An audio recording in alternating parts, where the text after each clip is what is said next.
Okay, तो last class में हम लोग कैपेसिटर के कॉम्बिनेशंस पढ़ रहे थे ना। कैपेसिटर के कॉम्बिनेशन में लास्ट कौन सा किया था हम लोगों ने? सीरीज। ठीक है, अब बात करते हैं पैरेलल कॉम्बिनेशन। देखिए, पैरेलल कॉम्बिनेशन ऑफ कैपेसिटर्स।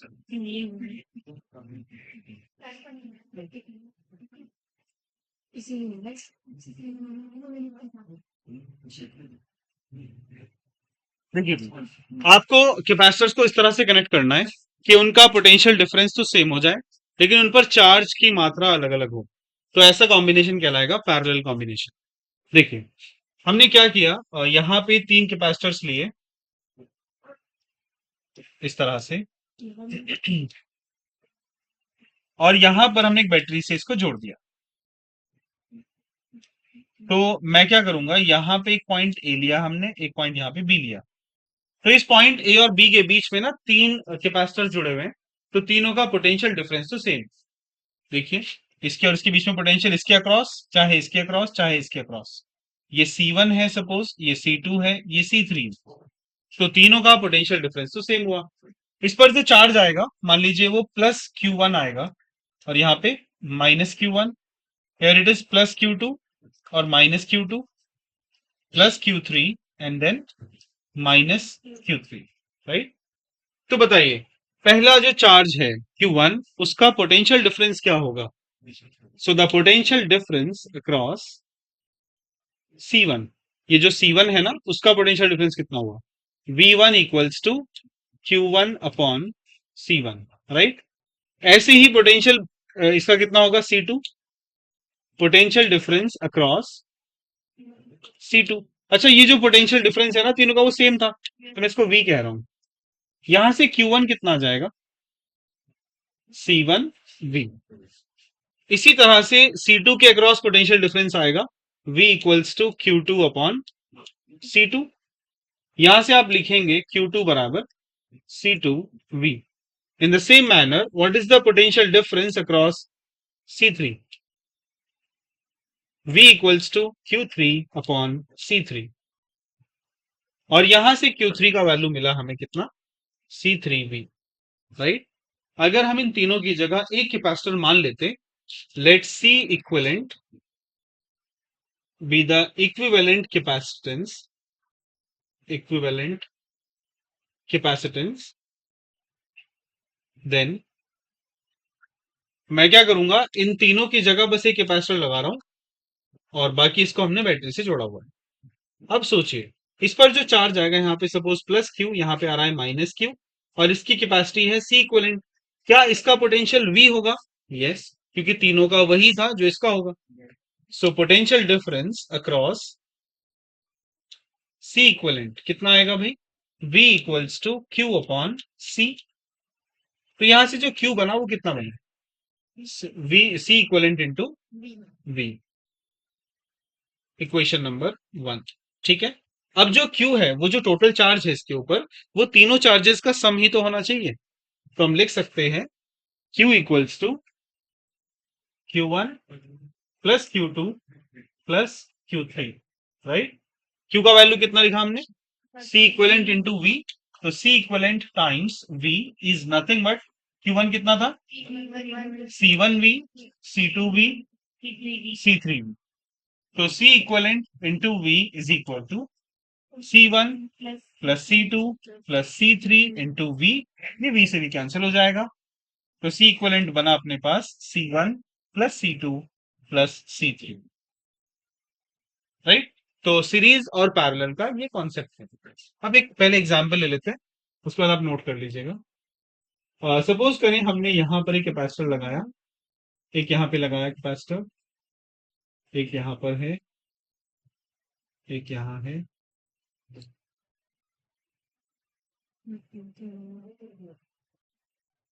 ये कोई नेटवर्क है सपोज, ठीक है। यहाँ पे एक पॉइंट है ए, और यहाँ पे एक पॉइंट है बी। ये है 2 माइक्रोफैरेड का, और ये है 2 माइक्रोफैरेड, ये है 3 माइक्रोफैरेड, ये 1 माइक्रोफैरेड, ये 2 माइक्रोफैरेड, ये 1 माइक्रोफैरेड, ये भी 1 माइक्रोफैरेड। आपसे क्वेश्चन पूछा जाएगा, find C equivalent between A and B. ठीक है, तो जिन पॉइंट्स के अक्रॉस आपको सी इक्विवेलेंट चाहिए, पहले उनको एक बार ऑब्जर्व करते हैं। ठीक है, यहां से सोचते हैं, ये कैपेसिटर है, एक ये वाला है और दो ये हैं। पहले इनको देखते हैं।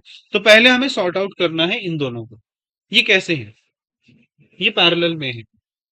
अगर ये पैरेलल में है तो इनका सी इक्विवेलेंट क्या बनना चाहिए? 5 बन जाएगा ना। अच्छा जी, यानी ये जो सर्किट था इसके अंदर से अब ये दो वाला और तीन वाला गायब हो गया, क्या बचा? पांच वाला आ गया। तो यहाँ पे एक दो है, एक पांच है और एक है। ये तीनों कैसे हैं? सीरीज में। तो 2 माइक्रोफैरड, 5 माइक्रोफैरड और 1 माइक्रोफैरड, ये कैसे हो गए? सीरीज में। इनके लिए जो सी इक्वलेंट आएगा वो आएगा 1/c बराबर 1/2, 1/5 और 1/1। राइट। एलसीएम कितना आएगा इसका? 10। तो 5 + 2 + 10, 17/10। अगर आप इसको उल्टा कर देंगे तो क्या आएगा? 10/17। अच्छा, ये जो वैल्यू आई है, ये इन तीनों की आई है रिजल्ट। यानी अब आपके पास ये सर्किट था ना, वो कुछ चेंज हो जाएगा। ये पॉइंट ए था, तो यहां पे बस एक कैपेसिटर है, कितना? 10/17 का। अच्छा, ये और ये कितना हुआ मिला के? दो। दो ये हुआ, दो ये है, एक आ जाएगा इसका। क्योंकि ये दोनों का रिजल्ट क्या आएगा? दो। वो जो दो आएगा वो इस दो के साथ सीरीज में आएगा, और उस दो और दो का सीरीज 1 करके आप ऐड करोगे तो वो 1 आएगा। तो अल्टीमेटली यहां पर एक आ गया कितना? 1 माइक्रोफैरड। अब सोचिए, ये जो 10/17 है और एक है, ये कैसे हुआ? ये पैरेलल में हुए। तो इन दोनों का सी इक्विवेलेंट क्या आना चाहिए? 1 + 10/17, विच इज 27/17 माइक्रोफैरड। राइट। तो आपको एक एक करके स्टेप बाय स्टेप इसको सॉल्व करना है। पहले ये दोनों सॉल्व किए, उसके बाद जो रिजल्ट आया इसका और वो दो वाले का, इन दोनों को सॉल्व किया। फिर जो उनका रिजल्ट आया फिर उसको 1 के साथ सॉल्व किया। फिर इन दोनों को सॉल्व किया, इसका रिजल्ट 2 के साथ सॉल्व किया। फिर जो आया है ऊपर वाले का रिजल्ट और नीचे वाले का, इन दोनों को आपने सीरीज या पैरेलल जो भी ये है उसमें सॉल्व करना। ठीक है भाई, चलिए इसको नोट कर लीजिए आप लोग।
फिर आगे।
पिछली स्लाइड।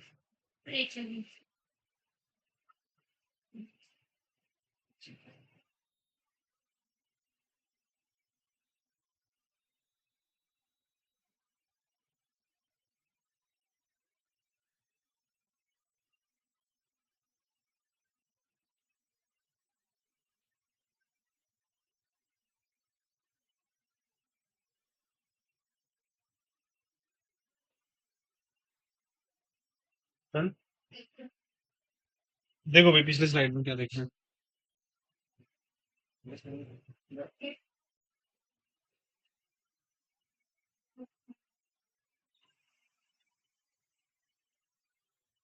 तो ये तो बात हुई कैपेसिटर्स की कॉम्बिनेशंस की, है ना।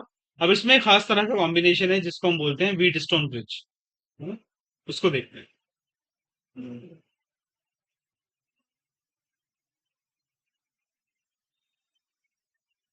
चले आगे।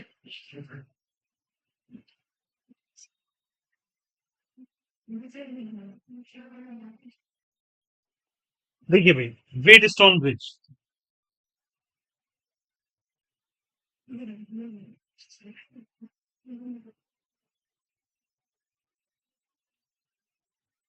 इसमें हमें ना 5 कैपेसिटर्स दिए होंगे और उनको एक खास तरह से जोड़ा गया होगा।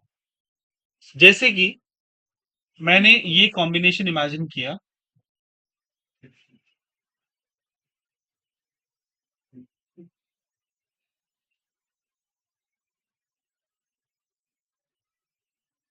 ये पॉइंट ए मान लीजिए, ये बी मान लीजिए। से C1, C2, C3, C4 and C5। ठीक है। ये 5 कैपेसिटर्स हैं। इनको आपने ऐसे अरेंज करना है कि C1 और C2 का रेशो, C3 और C4 का रेशो सेम हो जाए। अगर ऐसा हो गया तो ये ब्रिज बैलेंस्ड कहलाएगा। और बैलेंसिंग के तहत C5 से कोई भी चार्ज, उस पर कोई चार्ज आएगा ही नहीं। तो C5 को हम क्या कर देंगे, शॉर्ट सर्किट। तो अगर ऐसा हो जाए, if C1 upon C2 is equal to C3 upon C4, then C5 is removed. इसको हम हटा देते हैं, है ना। मान लेते हैं ऐसा हो गया, C1 upon C2 C3 upon C4 के बराबर है, फॉर एग्जाम्पल।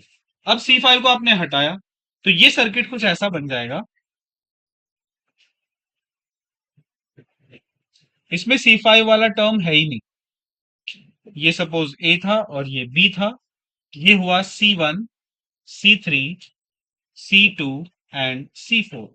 अब ये बताइए C1 और C3 कैसे हुए, सीरीज में। और इसी तरह से C2 और C4 ये भी सीरीज में। तो यानी कि ये दोनों टर्म सीरीज में हुए। ओके। और ये दोनों भी अपने आप में सीरीज में हुए। ये जो ऊपर वाले दोनों सीरीज में हैं, इनका सी इक्वलेंट क्या आएगा ऊपर वालों का। इसको मैं सी एस कह रहा हूं और इसको मैं सी एस डैश कह रहा हूं। 1/CS बराबर 1/C1 प्लस 1/C3। इसको सॉल्व करके आएगा भाई, सी एस को अगर हम सॉल्व करें, C1 C3 upon C1 plus C3। इसी तरह से C3 डैश, ये CS डैश, ये क्या आएगा भाई इन दोनों का, C2 C4 upon C2 plus C4। अब ये जो CS और CS डैश है वो कुछ इस तरह से बन गए।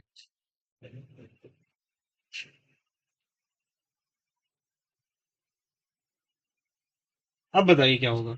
इनका जो सीक्वेलेंट बनेगा वो क्या बनेगा, CS प्लस CS डैश। यानी हम इनको ऐड कर सकते हैं। तो C1 C3 upon C1 plus C3 plus C2 C4 upon C2 plus C4। तो जो यहां से आंसर आएगा उसको हम ऐसे सॉल्व कर लेंगे, राइट। अच्छा, हमेशा ऐसा नहीं होगा कि आपको शेप ऐसे ही बना के देंगे। वो शेप इसकी अलग भी दे सकते हैं। तो आपको बस पहचानना पड़ेगा कि क्या ये व्हीट स्टोन ही बन रहा है। ठीक है। तो आप लोग मुझे बताइए इसका सी इक्वलेंट क्या होगा। Find C equivalent.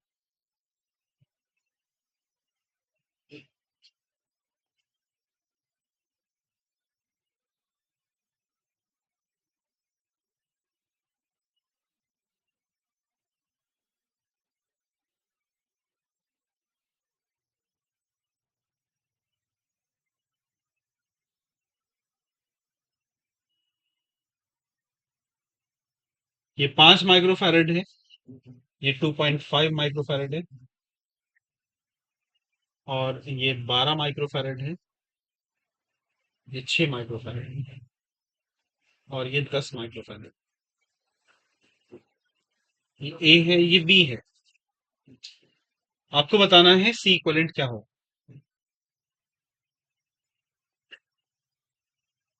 ए और बी के बीच में।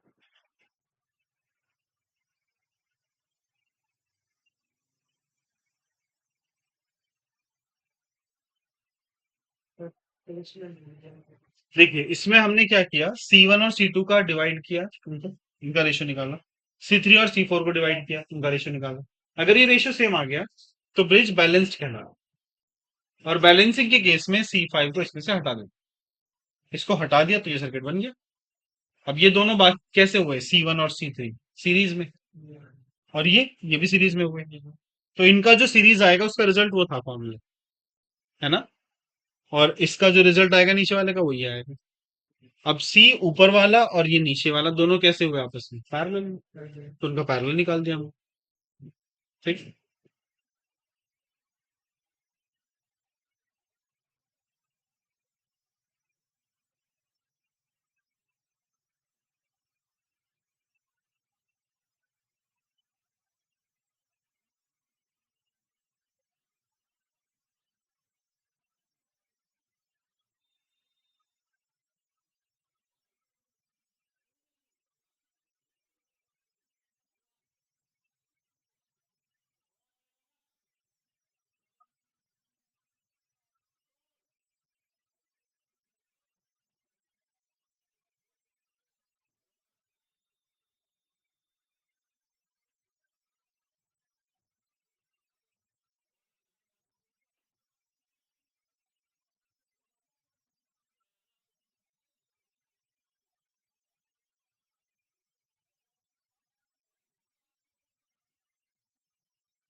कितना आ रहा है बेटा,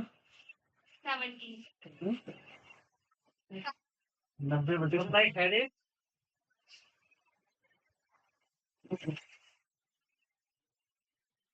क्या ये बीट स्टोन बन रहा है, कितना आ रहा है इनका रेशियो, आ रहा है, ठीक है। भाई 5/2 दो आ जाएगा, 12/6 ये भी दो आ जाएगा। तो आप बीच वाले को हटा सकते हैं।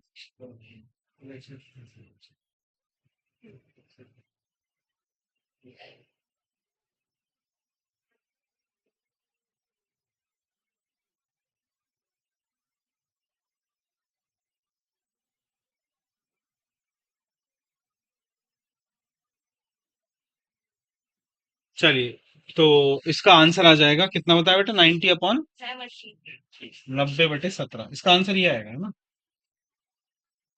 बाकी लोग भी एक बार चेक कर लीजिएगा, यही आ रहा है क्या।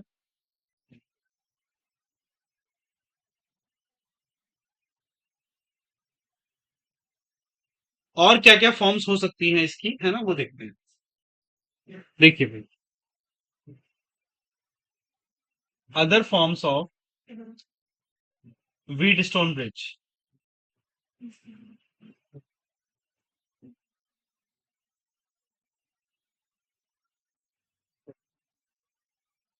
देखिए भाई, एक फॉर्म तो हमने बना ही ली है ना, बाकी की फॉर्म्स ऐसी हो सकती हैं।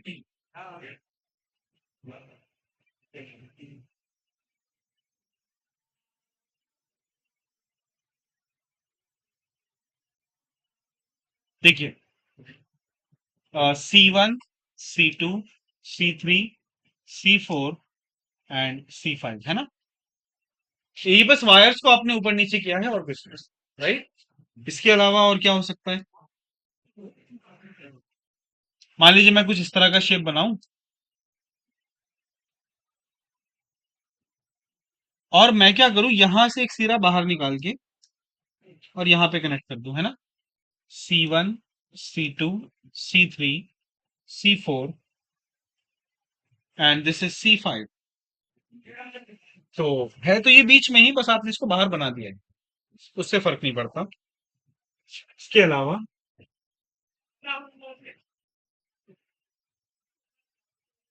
ये जो फॉर्म मैं बना रहा हूं ना, ये बहुत इंपॉर्टेंट है यहाँ पे।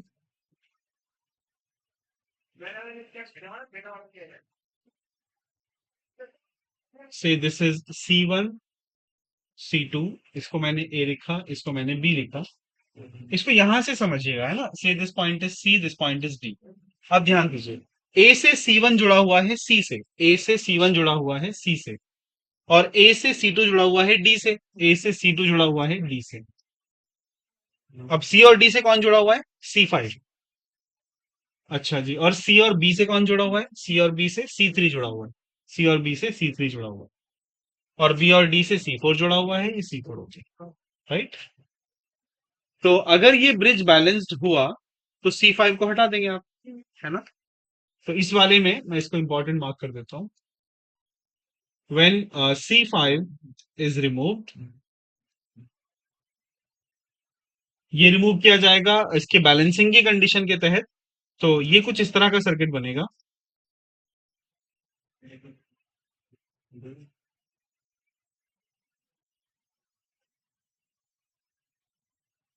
तो ए, और ये हुआ सी, ये हुआ है बी।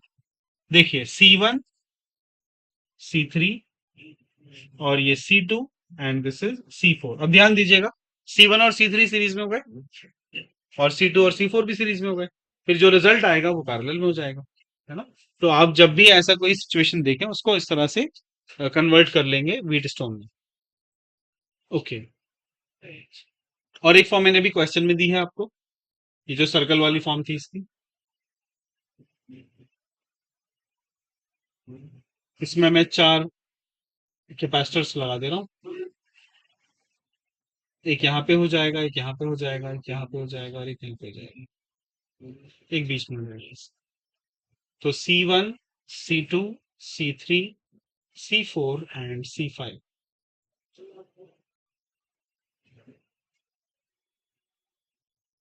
तो ये सारी फॉर्म्स व्हीटस्टोन की है।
अब बात करेंगे हम energy stored in a capacitor.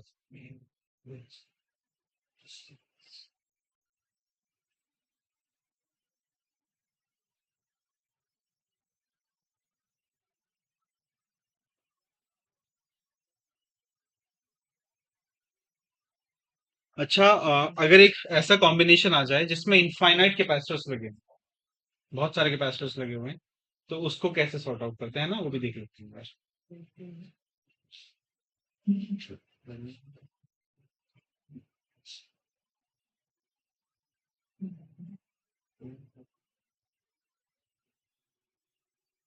क्या भी,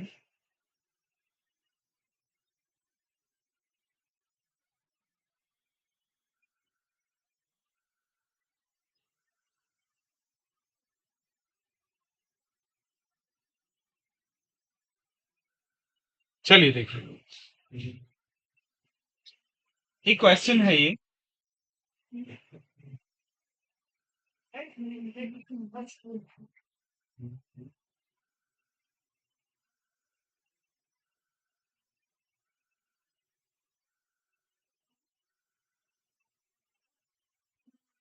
ये इसी तरह से कैपेसिटर्स इंफिनिटी तक जोड़े गए और सबका कैपेसिटेंस सी है।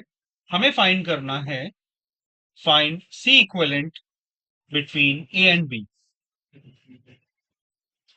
कैसे सॉल्व करेंगे बताइए, क्या करें इसके लिए?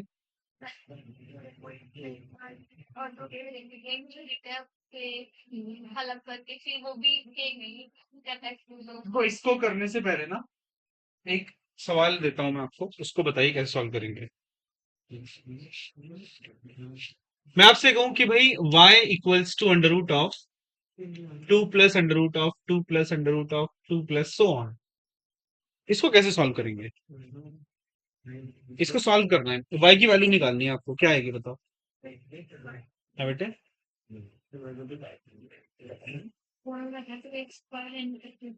2x की पावर n। अच्छा अच्छा, ये तो नाइन्थ क्लास का सवाल है।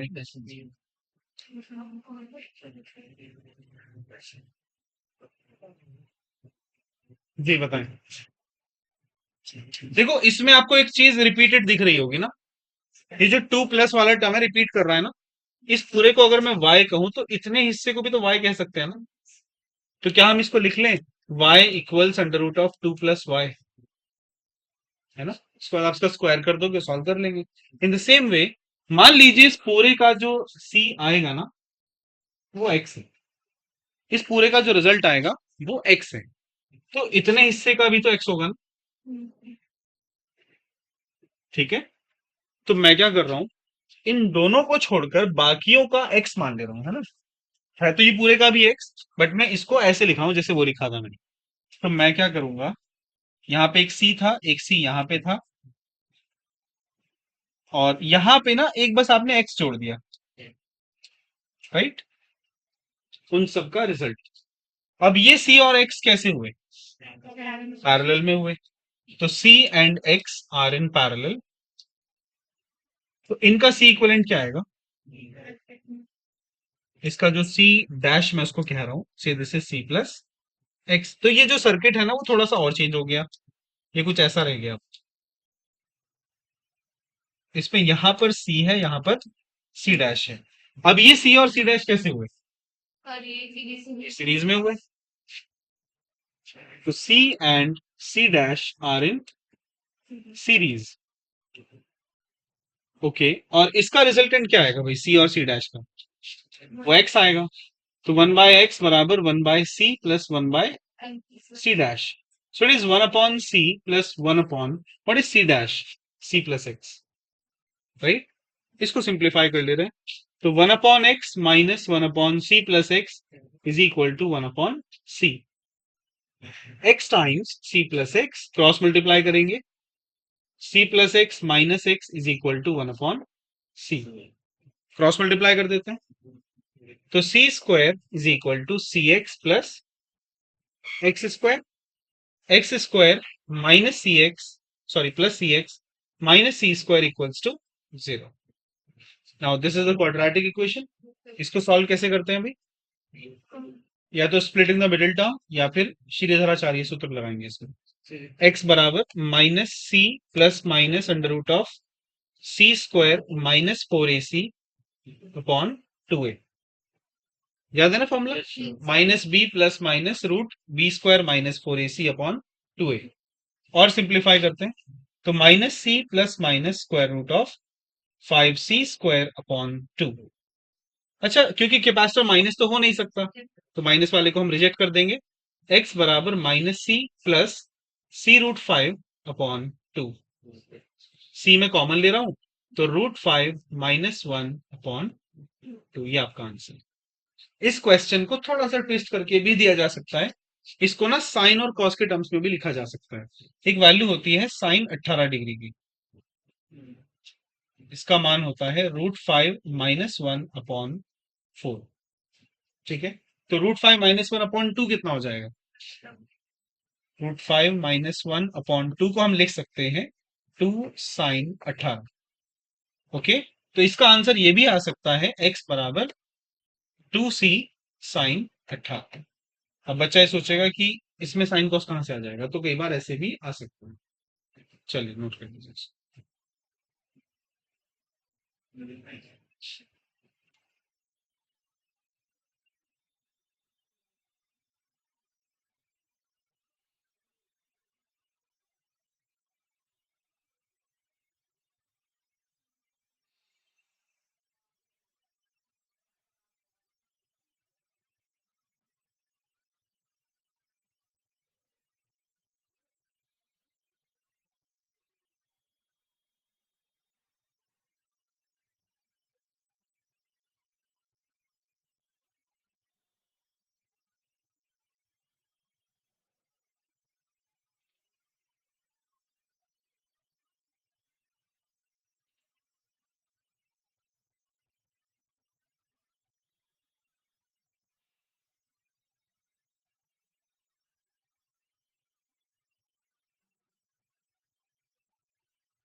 हो गया भी सबका?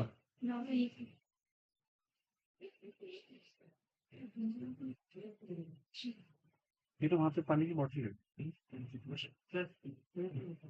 हाँ जी, क्या?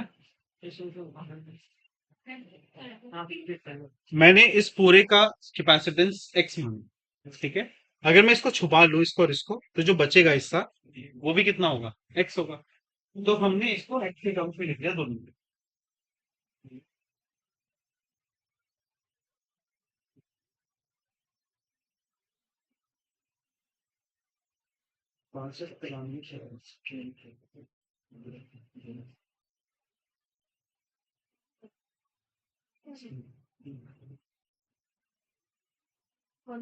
तो इसके बाद जब हमने इसको एक्स मान लिया, इतने हिस्से को हटा के बस आपको लोग एक्स लिखना है, वो मैंने यहाँ पे लिख दिया। ये एक्स और ये सी दोनों कैसे हुए? पैरेलल में। तो पैरेलल का फॉर्मूला क्या था? दोनों को ऐड करना था। तो इनकी जगह पे अब एक आ गया सी डैश।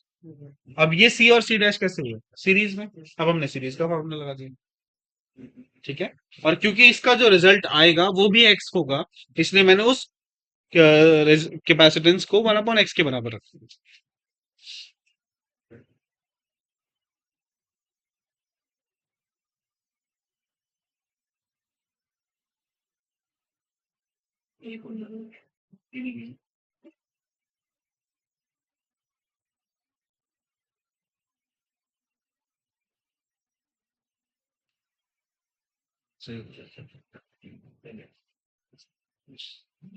हो गया। अच्छा, आपको जीपी याद है, जीपी, जीपी के क्वेश्चन।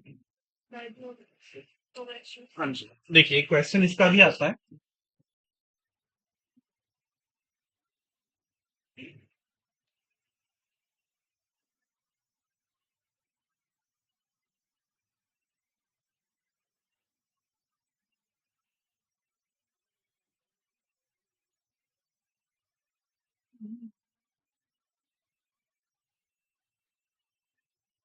देखिए बच्चों, ये कैपेसिटर्स हैं, सबका मैग्नीट्यूड सेम। यहाँ पे दो, एक है, फिर दो, फिर चार, फिर आठ, फिर 16, 32, 100। कहां तक जा रहे हैं, इन्फिनिटी तक जा रहे हैं। आपको फाइंड करना है, find C equivalent between A and B. ठीक है, एक बार आप लोग ट्राई करें, है ना, नहीं होता तो फिर मैं बताता हूं।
कितना आ रहा है बच्चों, 2C, ठीक है, 2C है इसका आंसर, 2C है। देखिए पहला वाला तो सी है, ओके, इसका रिजल्टेंट कितना आएगा, C/2। ये कितना आएगा, C/4, C/8। यानी इसका जो सर्किट बनेगा ना वो कुछ ऐसा बनेगा, ये सी हुआ, यहाँ पे C/2 हुआ, अगली बारी में C/4 हुआ, नेक्स्ट वाले में C/8, सो ऑन, है ना। और ये सारे कैसे हुए, पैरेलल में, तो इनका जो सी आना चाहिए वो क्या आएगा, C plus C/2, C/4, C/8, so on to infinity, right. ये जीपी बन गई है ना, अनंत श्रेणी के अनंत पदों का योग क्या होगा इसका, सी टाइम्स ए अपॉन 1 - आर। तो सी टाइम्स 1/2, और इसको सॉल्व करके क्या आएगा भी, 2C। C equivalent will be 2C।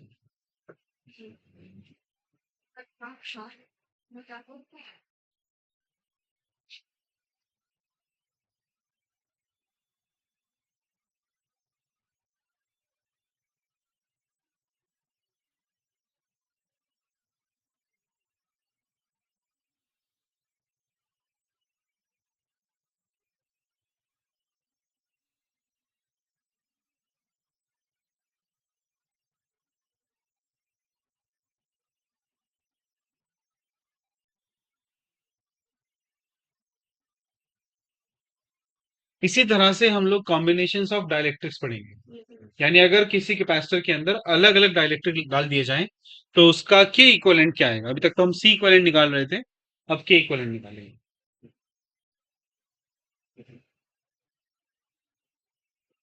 चलिए देखिए, combination of dielectrics, combination of dielectrics. देखिए, सपोज करें यहां पर ये कोई कैपेसिटर था। मैं कह रहा हूं कि इसके प्लेट्स के बीच की दूरी थी डी, और इसका जो प्लेट का एरिया था वो ए था। ठीक है, अभी फिलहाल इसमें कोई डाइलेक्ट्रिक नहीं है। मैंने क्या किया, यहां पर दो डाइलेक्ट्रिक डाल दिए इसमें ना, एक यहां पर और एक यहां पर। ठीक है, अब ये बताइए बच्चों, ये बिल्कुल बीच में है, तो ये डिस्टेंस कितना हुआ, डी/2। ये भी डी/2 हुआ। इसको ना पकड़ के ऐसे खींच दो, तो ये कुछ ऐसा सर्किट बन जाएगा, है ना। ये दो हो गए, तो ये C1 और ये C2। आपको याद है सी का फॉर्मूला क्या होता था, सी होता था के epsilon not a upon D. तो ये जो हिस्सा है ना, इसका डाइलेक्ट्रिक कांस्टेंट K1 है, इसका K2। तो पहले वाले के लिए क्या लिखेंगे, K1 एप्सिलॉन नॉट ए, तो वही है ना, प्लेट तो वही है, अपॉन D/2। तो ये हो जाएगा twice of K1 epsilon not a upon D. In the same way what is C2, K2 epsilon not a upon D/2। और ये कितना हो जाएगा, 2K2 epsilon not a upon D. Right, ये दोनों सीरीज में है, पैरेलल में, सीरीज में है। तो C1 and C2 are in series. अब अगर ये सीरीज में है, तो इनका जो C आएगा नेट वाला, 1/C बराबर 1/C1 प्लस 1/C2। नाउ, अब ये जो C इक्वलेंट बनेगा ना, वो मैंने यहां पे बना लिया है C, है ना। इसकी प्लेट्स का एरिया तो ए होगा, डिस्टेंस कितना होगा, डी, क्योंकि D/2 तो आपने हटा के डी कर दिया।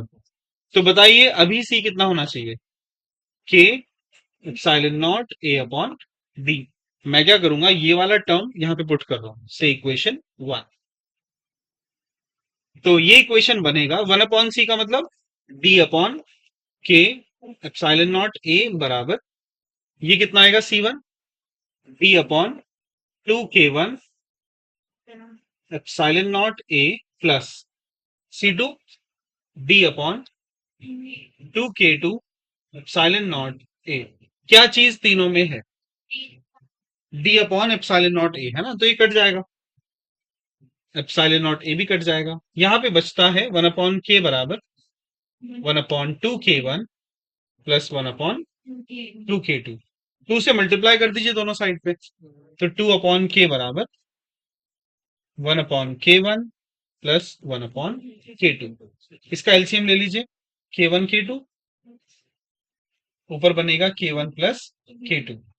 इसको उल्टा कर देंगे तो K का वैल्यू बनेगा 2K1 K2 upon K1 plus K2। ये फॉर्मूला बन गया कब, जब आपने इनको सीरीज में कनेक्ट किया। इसी तरह से हम इसको पैरेलल में भी कनेक्ट करें। चलिए नोट करिए।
देखिए अब इसका दूसरा केस समझिएगा।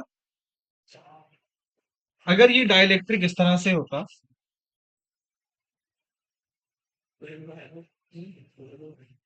मान लीजिए यहां पे,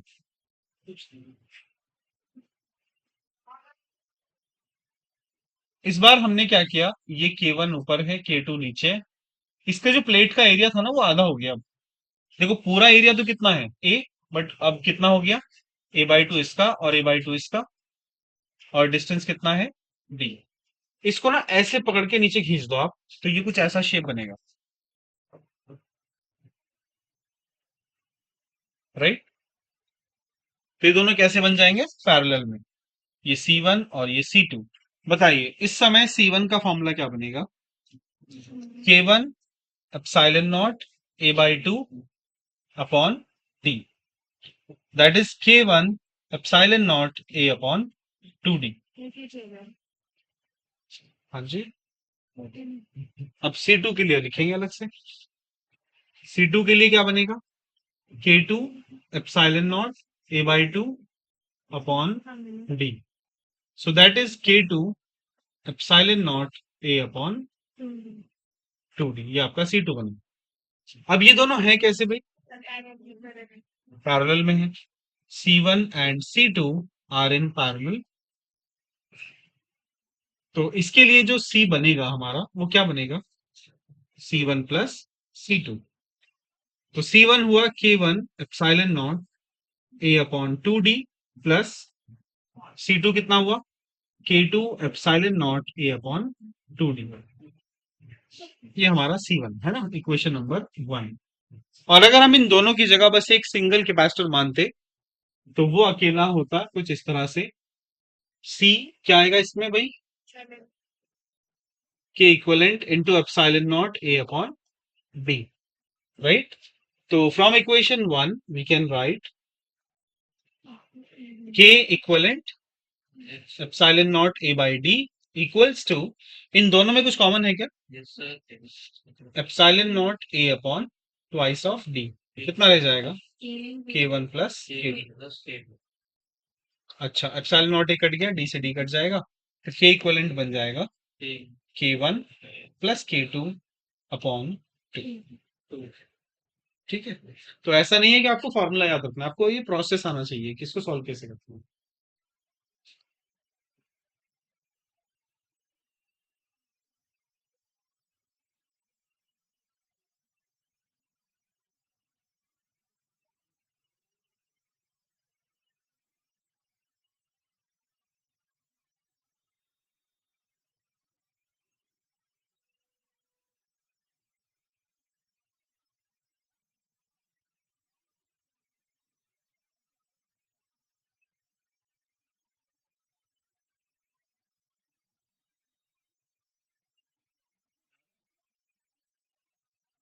जाना तो बताओ, मुझे पूछ लो बात सारे से।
चले आगे।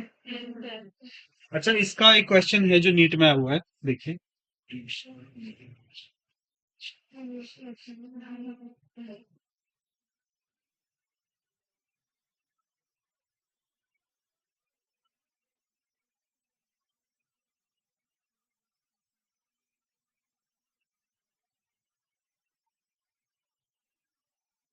ये यहाँ पे ना तीन चार तरह के डायरेक्ट्रिक हैं। यहाँ पे है कुछ K1, K2, K3 और ये K4। ठीक है। और ये जो एरिया है दिस इज A/2। जो डिस्टेंस है ना वो D/3 है। D/3, D/3, D/3। ये D है पूरा। अब बताइएगा इसका के इक्वलेंट क्या है।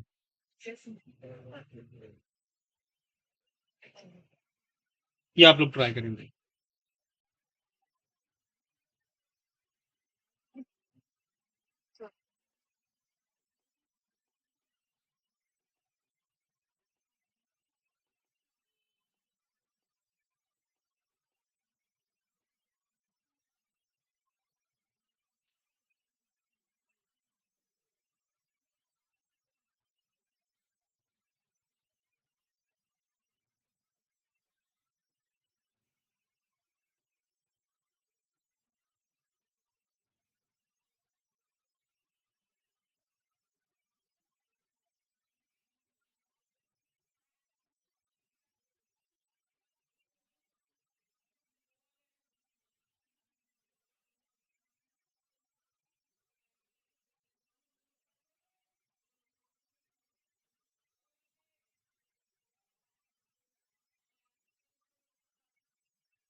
आंसर इन सबके के टर्म्स में आना चाहिए, है ना।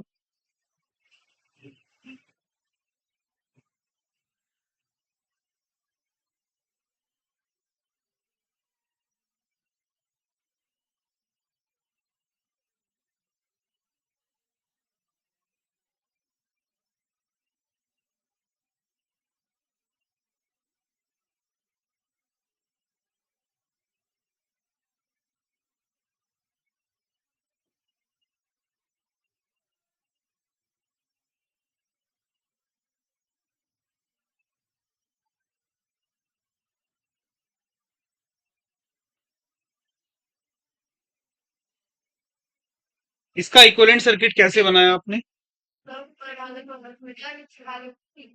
हम्म। ये सर्किट कुछ ऐसा बना होगा, एक ऊपर होंगे और बाकी तीन नीचे, है ना।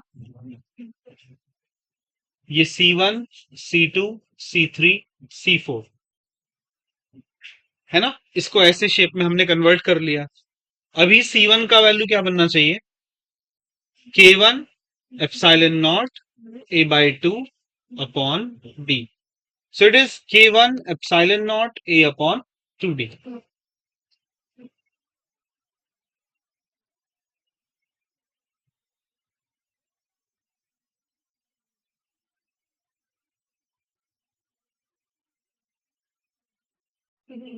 चलिए देखिए बच्चों, तो सर्किट हमारा कुछ ऐसा आया था ना।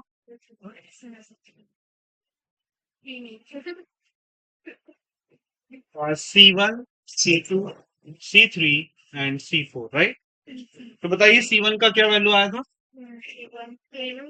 K1 epsilon naught A upon 2D, है ना। D तो सेम ही रहा था।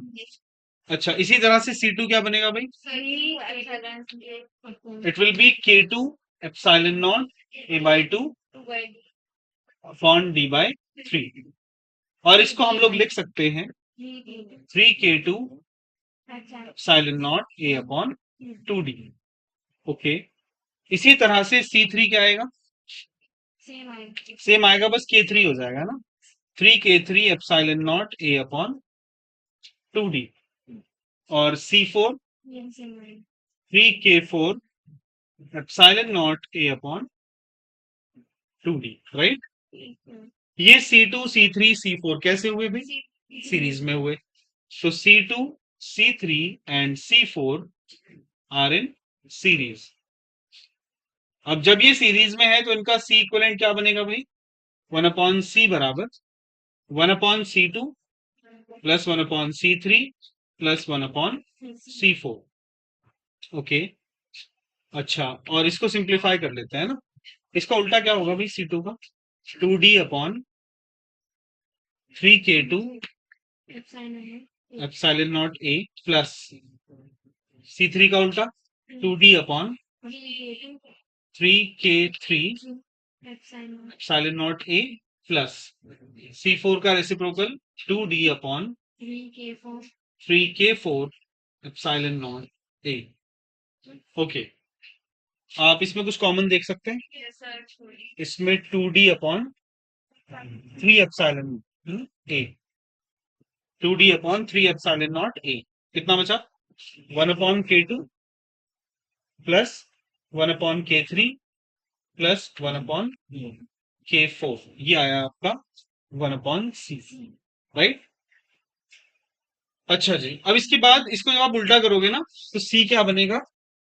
3 epsilon naught a upon 2d multiplied by 1/k1 plus 1/k2 plus 1/k2 और ये k3 और ये k4 है ना. अच्छा, ये जो c आया है वो c1 के साथ कैसा है? पैरेलल में. तो c and c1 are in parallel. तो इसका c क्या बनेगा भाई? c1 या c प्लस c1.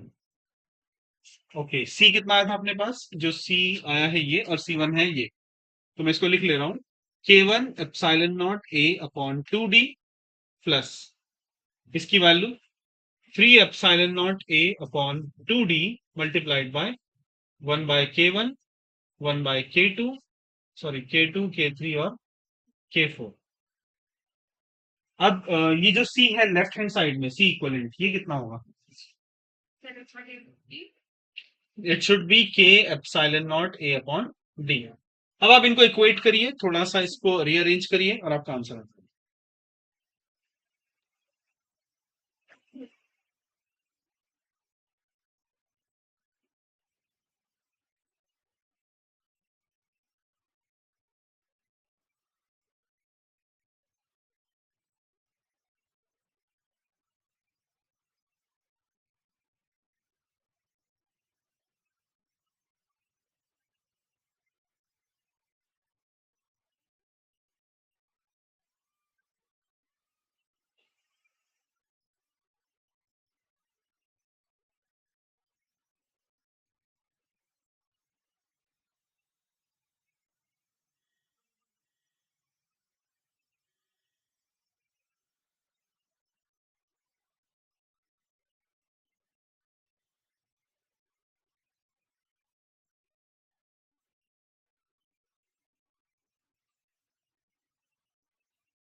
जी बेटा, यहाँ से इधर, ये देखिए इसमें हमने इनको उल्टा करके लिखा।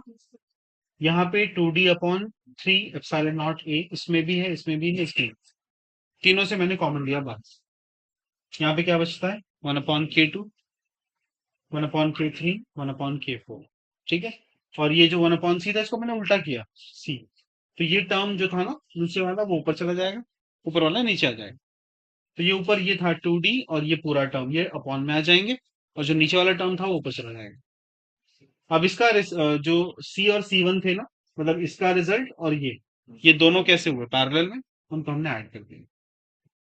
ठीक है, क्या आ रहा है बेटा आंसर इसका लास्ट? बड़ी वैल्यू आ रही है? नहीं, इसको उसके टर्म्स में लिख लो ना, 1/k करके।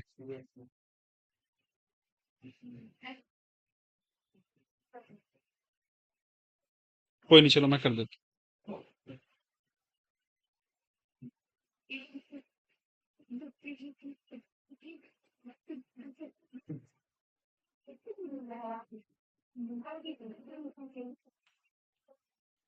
देखिए इसको अगर हम इक्वेट करेंगे, तो k epsilon naught a upon d equals to epsilon naught a upon 2d, हमने कॉमन लिया। यहाँ पे बचता है k1 plus 3 upon 1/k1, 1/k2, 1/k3 और 1/k4। ओके, तो ये तो कट ही जाएगा पूरा, है ना? अच्छा जी। और k बराबर, या 2k बराबर k1, इसको मैं 3 से भी डिवाइड कर रहा हूँ। सो k1/3 plus 1/1/k1 plus 1/k2 plus k3 plus 1/k4। Right. तो अब थोड़ा और सिंप्लीफाई करना चाहें तो कर सकते हैं, नहीं तो इसको यहीं पे उल्टा कर सकते हैं ना। तो 3/2k इज इक्वल टू, देखो ये पूरा टर्म पलट जाएगा, है ना, तो 1 अपॉन, ये आएगा आपका k1/3 प्लस, और 1/k1, ये ऊपर जाएगा ना। बल्कि आप इसका एलसीएम ले लो चाहे, और मेरे ख्याल से आंसर इसी में, इसी रूप में शायद ना हो, है ना, पॉसिबल है कि इस रूप में आंसर दे सकता। ठीक है, जरूरत है तो आगे सॉल्व कर लीजिए, नहीं तो यहीं पे छोड़ सकते हैं।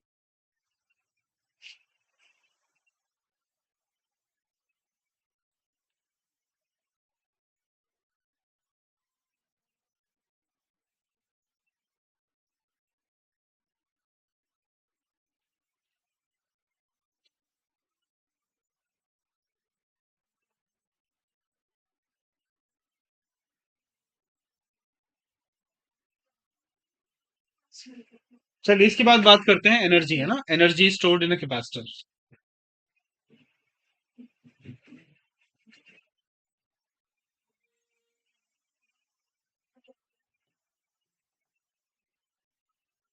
देखिए energy stored in a capacitor,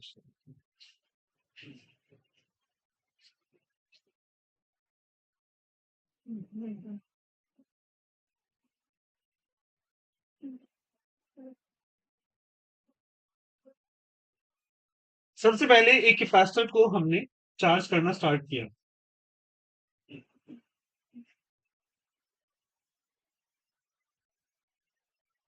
इसकी कैपेसिटी सी है, right.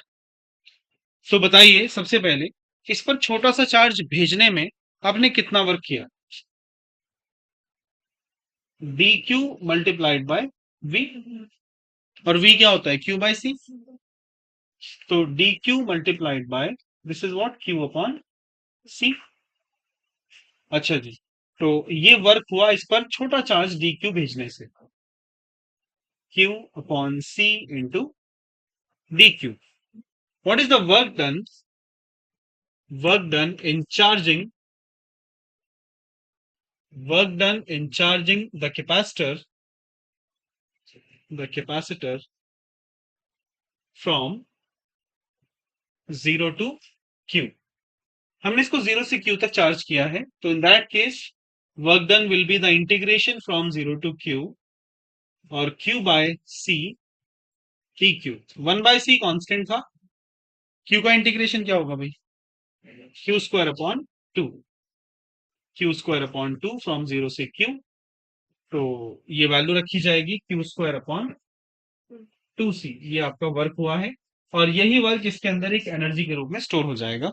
So the potential energy stored और the electrical energy, electrical energy stored in the capacitor,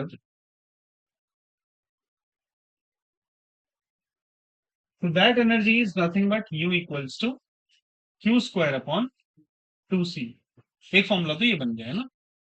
और आप जानते हैं Q क्या होता है, CV।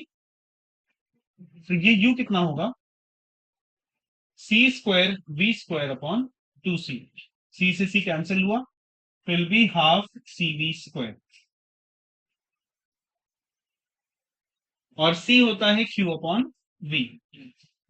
ये भी रख सकते हैं इसमें, तो U कितना आ जाएगा, हाफ Q V,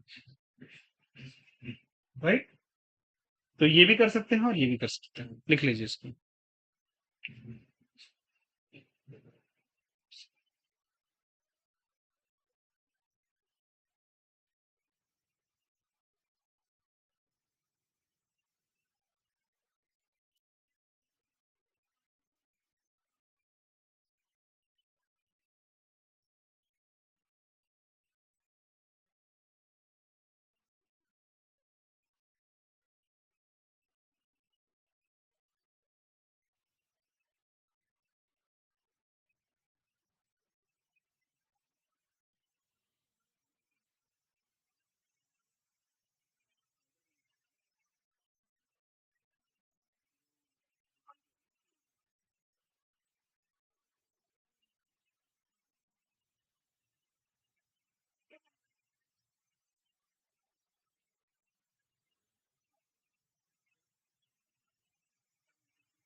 हाँ हो गया। तो एनर्जी का आप कोई भी फॉर्मूला इसमें लगा सकते हैं, चाहे हाफ सी वी स्क्वायर और चाहे हाफ क्यू वी, है ना।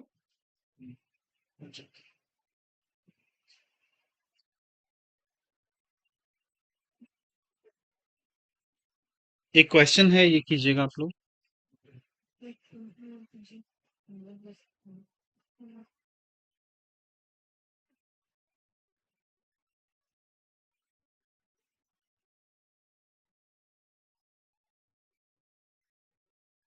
ये 12 वोल्ट की बैटरी है और यहाँ पे एक चार्ज कैपेसिटर लगा हुआ है 2 माइक्रोफैरड का, और ये 4 माइक्रोफैरड है। आपको बताना है दोनों के अंदर कितनी कितनी एनर्जी है, अलग अलग।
बताइए भाई कितनी एनर्जी आ रही है?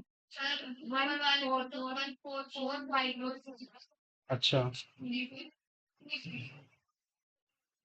इसमें आप बता रही हैं, इसको मैं C1 कह रहा हूँ, इसको C2। तो 1 वाले में कितनी एनर्जी बता रहे? 144 माइक्रोजूल। अच्छा, और U2? 288 माइक्रोजूल। सही है भैया, बाकी लोग बताएं।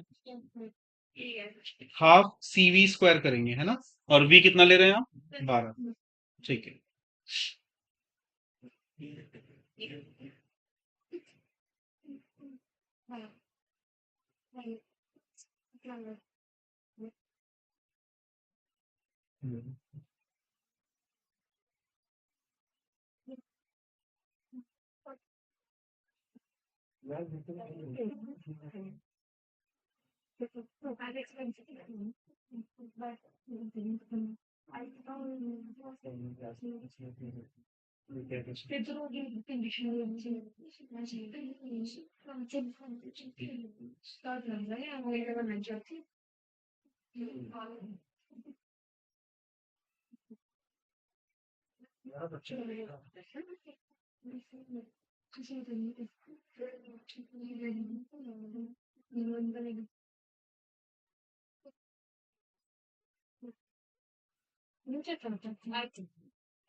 चलिए, इसके बाद देखिए भाई, अब अगर हम दो कैपेसिटर्स को कनेक्ट करेंगे तो क्या होगा, है ना?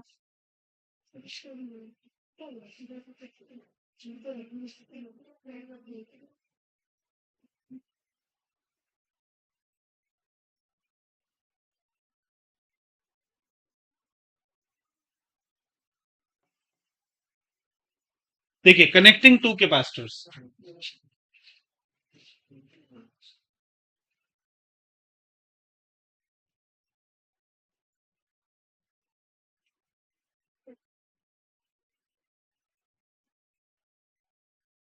सबसे पहले मैं यहाँ पे ना दो कैपेसिटर्स ले रहा हूँ स्फेरिकल, ठीक है, आसानी के लिए। इसकी कैपेसिटी C1 है, जिस पर चार्ज Q1 है। इसका रेडियस सपोज R1 है, और इसका पोटेंशियल सपोज V1 है। ये कोई दूसरा स्फेरिकल कैपेसिटर है जिसका रेडियस R2 है, चार्ज Q2 है, पोटेंशियल V2 है, और कैपेसिटी C2 है। राइट। सबसे पहले इसका Q1 कितना होगा? Q1 बराबर C1 V1। इसका Q2 कितना हुआ? C2 V2। इनको हमने कनेक्ट कर दिया। व्हेन दे आर कनेक्टेड, इनको हमने कनेक्ट किया तो क्या होगा देखिए। एक वायर से हमने इनको जोड़ दिया। तो वायर से जोड़ने के बाद मैं इसको दोबारा नीचे बना दे रहा हूँ वायर से जोड़ के।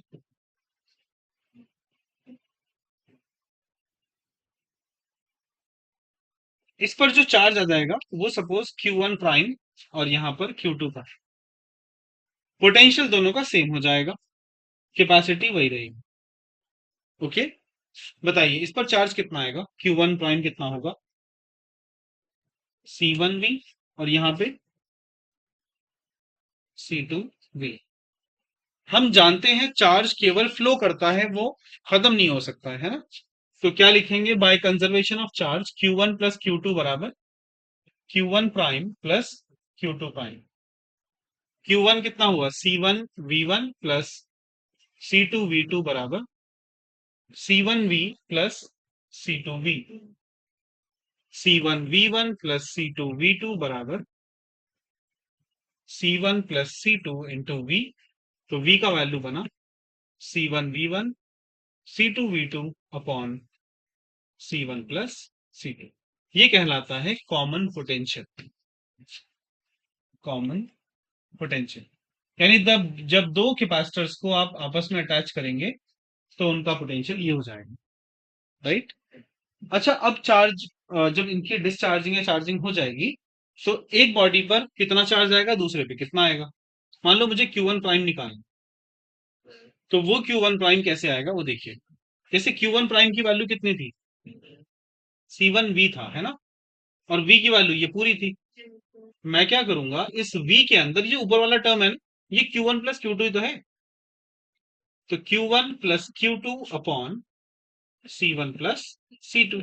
तो बेसिकली Q1 प्राइम की वैल्यू आ जाती है C1 upon C1 plus C2 multiplied by Q1 plus Q2, right. इसी तरह से Q2 डैश क्या आ जाएगा, C2 upon C1 plus C2 Q1 plus Q। इस तरह से आपको फाइनल चार्ज और पोटेंशियल मिल जाता है।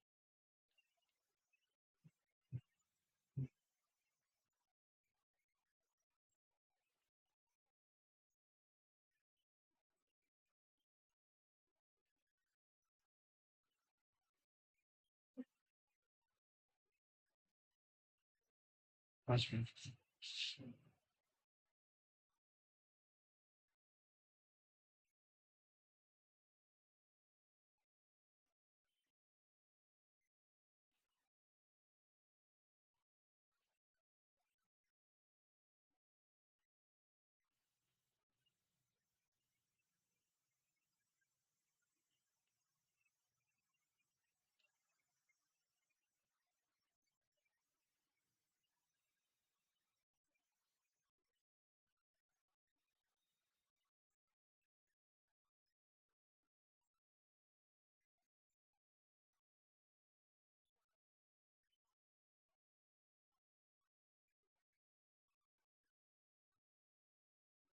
Q2 प्राइम निकाल लीजिएगा।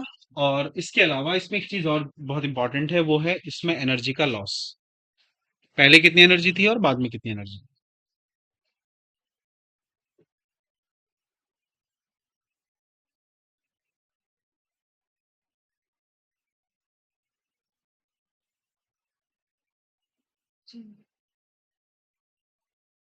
बच्चा आ रहा है मेरे बीच में।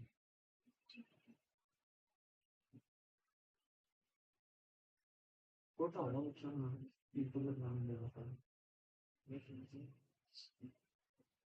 कुर्ते पजामे में होगा, आ रहा होगा, उनके पहुंच रहा है, ले लेते हैं।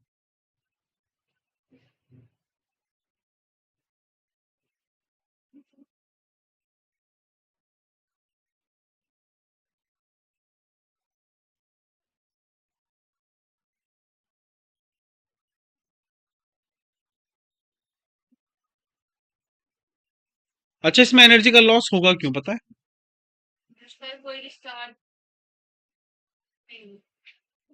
बताइए। इसमें हम ये कह रहे हैं कि एनर्जी का लॉस होगा, बिल्कुल। वो होगा क्यों, उसकी वजह बताइए।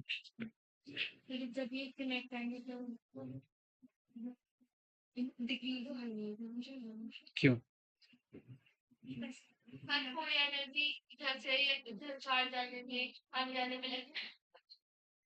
और थोड़ा प्रिसाइजली।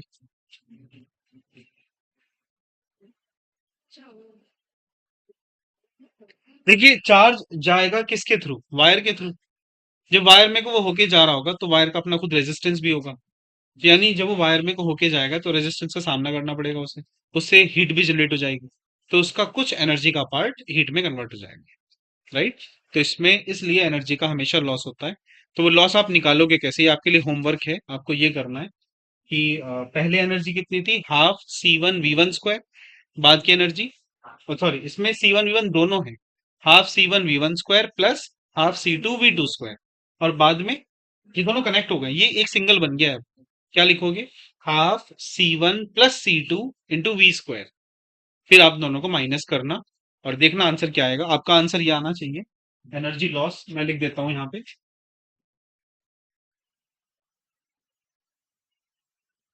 आपका आंसर आएगा half C1 C2 upon C1 + C2 multiplied by V1 - V2 का होल स्क्वायर। ये आपका आंसर आना चाहिए। ठीक है।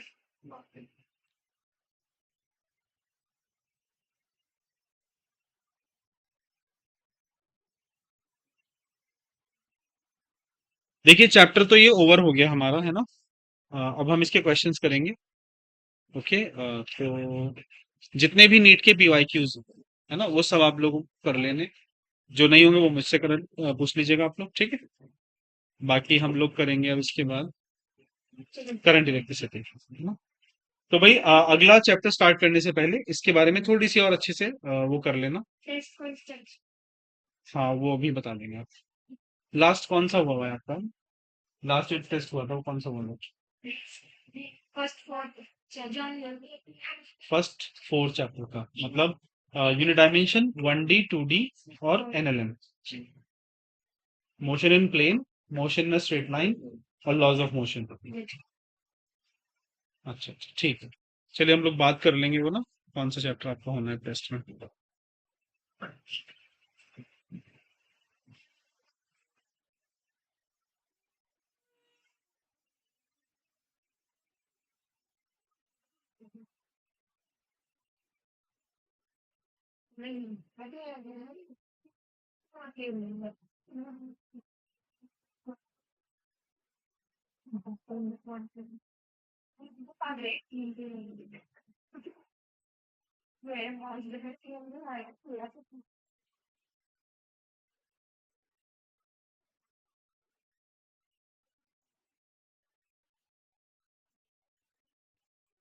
चलिए ठीक है बच्चों, ना नेक्स्ट क्लास करते हैं।